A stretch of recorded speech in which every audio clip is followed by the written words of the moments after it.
as we move forward in the presentation, we are going to talk around thermal cameras. As we look at thermal cameras, really looking at how do we detect body temperatures as part of a process to have people come into buildings. Obviously, this has become more and more of a necessity, a question for organizations as the COVID era has hit. So we have a short video and then we'll come back with another Q&A.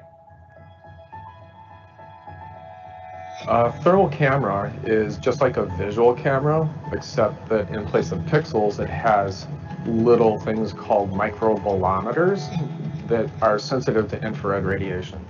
The camera then takes that information and transfers it to a false color palette, which gives us the visual image. So the more radiation you have, the change of color occurs, and therefore we have a gradient that tells us how hot something is. Cameras are a great adjunct tool. They have the ability to sense temperature readily. So if somebody comes in with an elevated body temperature or suspected of having an elevated body temperature, it gives the employer an opportunity to do further testing, a secondary testing with a secondary device, in order to make sure that person doesn't enter the general population. If a person exhibits an elevated body temperature, it's protocol to separate them from the general population and do a secondary screening.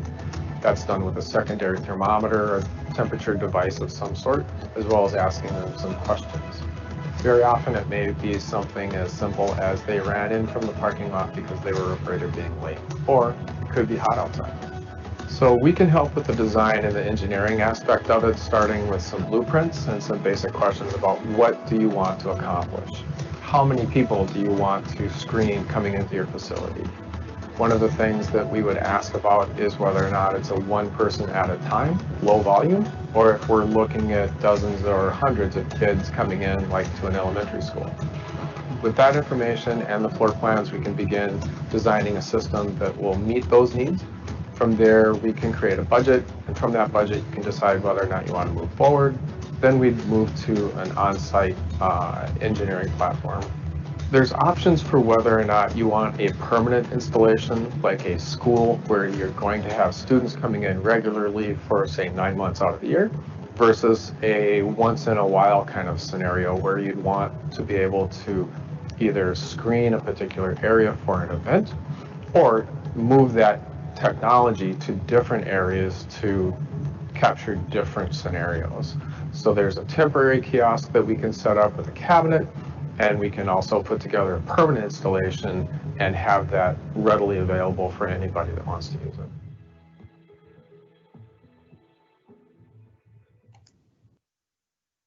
Wonderful. So we will be moving into the question and answer section around thermal cameras.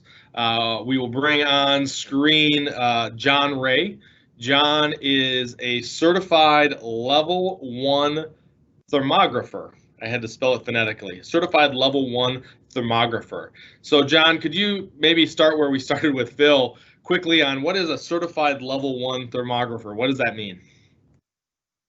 Good question. So the Infrared Training Center provides a specific level of training and question tests that are required in order to be certified. Certification is a written document that guarantees a level of expertise or performance in a given category. And you got that pre the COVID era, correct? I did. Yep, I did. I saw the potential for infrared being used in a wide variety of platforms. It just happened to be a couple of months before COVID hit, so it was good timing, fortunate on my part. So moving to the questions here, I hear the phrase used in the video, thermal and infrared. Are these terms the same? Are they interchangeable, or are they different? So thermal is specific to relating to or producing or caused by heat as a definition. Infrared itself, it refers to a specific portion of the electromagnetic radiation spectrum.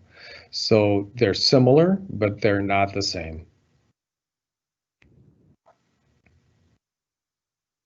Great. Someone from a K-12 scenario asking if this has been deployed within a K-12 setting and has it been effective? Yes, actually, we've deployed these systems in the K-12 market. They have been very reliable. And as a matter of fact, in the first week of deployment, a COVID case was detected, captured, and documented. So keeping in mind that these systems are not a medically diagnostic tool, it's an analytical tool used to detect a thermal anomaly. So once an alarm is triggered, a secondary screening should take place, as mentioned in the video. Yeah, so it's going to detect the elevated temperature. That is going to be the elevated temperature is going to be the trigger to be able to go and do another test where then you kind of dig deeper into what's happening with that elevated temperature. Absolutely, absolutely correct. So question here as to how do you know the camera is reading accurately? So within the thermal camera industry, the best way to ensure accuracy is to include a black body. A black body is a calibrated space heater, for instance, as an analogy. It's digitally tuned, it's very, very accurate, and having that black body in the field of view of the thermal camera provides the software of the analytics a specific reference point.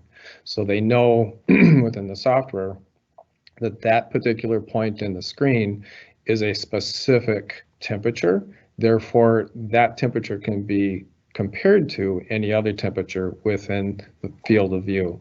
Therefore, they get high accuracy out of the systems. Great.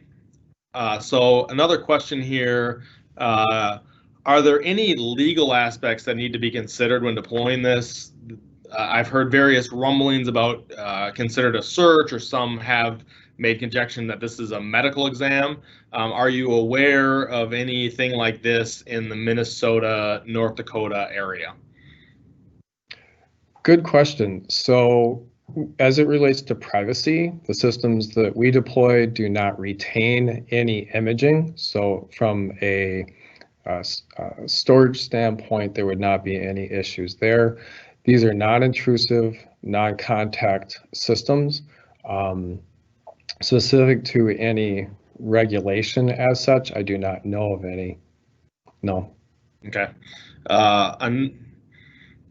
Another question here, does your technology match up with software that can manage employee and visitor data along with providing a COVID questionnaire? I think I'll take that one, John. I think as you look to the next section around Clear ID, these technologies can be married to help accomplish elements of that. I think we need to get through the specific scenario as to how do we pull that together? So yes, it is possible, but the specifics would need to be worked through, and you may need multiple technologies to be able to do that effectively. Rolling through the questions. Okay, I think we are good on the thermal camera detection questions. So we will move forward. Thank you, John, for your insights. We have these set up in our lab, so we are using thermal detection in our office. We got it set up. We can give you real live demos and a real sense of how this technology works. So if you want to check it out, we can get you more information.